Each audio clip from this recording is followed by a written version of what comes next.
glad to be able to share lunch today with the help of friends from First Baptist Church, the Faith Sunday School class. They have some lunches that we'll be distributing out here in just a moment. I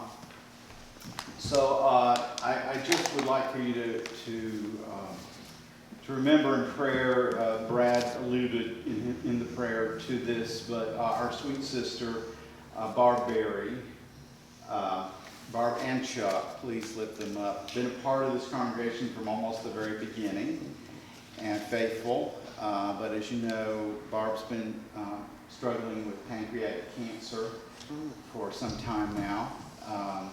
And got some news Friday that treatment is going to be suspended. Possibly seeking a different sort of treatment, but not really sure, just because the tumors have begun to grow again. And so it was hard news to receive, but I reassure them every time. And I typically go to their house after I'm here on Sundays, share lunch. I usually bring them lunch that we have from here. And this church means so much to them. So if you have a chance to reach out to them with a card, and I don't know, maybe next week I'll get their permission to see if I could share their address. Or if you'd like to have their telephone number, send it if you don't have that. I just think that connection, she's been hesitant to come out because of her immune system and having chemo, so she hasn't been here even when I think they felt well enough. Kurt? Yes. They are on Facebook. They are on Facebook, and I yes. communicate with them. It's Yes. CB Berry, because it's Chuck.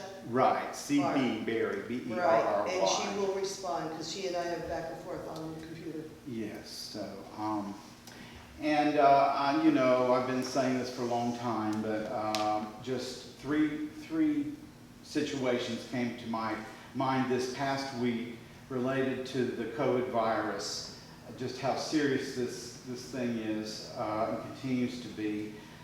First of all, I asked prayers for our granddaughter's boyfriend, Jackson Trueluck. His grandmother, who was in her early 60s, died from COVID this past week. Then I met a lady who shared with me her 33-year-old daughter is in the hospital here in Anderson. She has 4 children. She had just delivered a baby 10 weeks ago, and she is fighting for her life with COVID right now. Then I met a neighbor here in this neighborhood.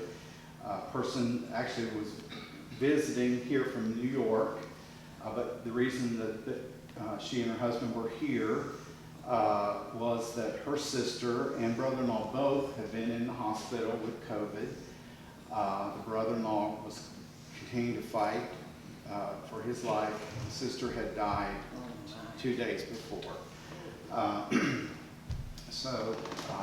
know it's been said, but it's just such a serious condition. It's preventable. Serious illness and death is preventable with the vaccine, and the vaccine is safe. That's truth. That's reality. And so just if you haven't gotten it, prayerfully consider doing it. I'm going tomorrow to get my booster, so if anybody wants to ride with me, they're more than welcome. Yes. Pray for the children, because kids at their elementary school, and they have a family member who is test positive, they're automatically quarantined for 20 days. Oh.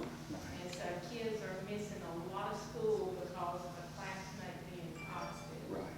So there's lots of quarantines that we don't even know about, but at one point it was 300 quarantined. Wow. And they're not for virtual school. Right. And just this morning, a friend of mine, I've been knowing this lady like 30 years, you know, and we're close in age, you know. And I told her, and she told me, she said, well, my boyfriend tested positive last week. I I tested that if I anything, but I gotta go back tomorrow. She said, I'm not going to have that doggone shot. I said, let me tell you something. Everybody in my family, they were pushing me, and I wanted to do it anyway, but I went ahead and got my shot. Grady didn't want to get his, he went ahead and got his. I don't know anybody who had the shots of the Moderna, because I don't know about the other ones. I don't know anybody who's had that shot that's gotten sick. I mean, you get sick today, you have a baby sore and all that, you know. But I don't know anybody who died of the shot. I know people who died of COVID, but I don't know anybody who died of the shot. It's so hard to make them understand. All right. Any other announcements? Do we have any announcements? Please also remember Elizabeth and her family. Elizabeth's grandfather, her dad's dad, died yesterday. Oh, sorry. to hear that. And 89 years old. So they'll be making arrangements this week. And pray for her grandmother, who's 87. And they live in Union, right? Yes. Union, South Carolina. Any other announcements? Okay. Any birthdays? We haven't had a birthday in a while. So I know this is hard times to be inviting people to come places because we're all still a little bit, you know, concerned about too much closeness and crowds and all that. But you know, we as a church family, and this is a situation impacting not just us, but churches all over, are, you know, folks are there, and it isn't about numbers, but we miss people when they're not here. So look around if you know somebody that you know has been here before and haven't seen them in a while, and can think of a way to contact them. Do if you have folks that you want to invite, you know, that's why we're here. So, all right. Well, let's stand as we join together and sing our closing song, Loving God, Loving Each Other.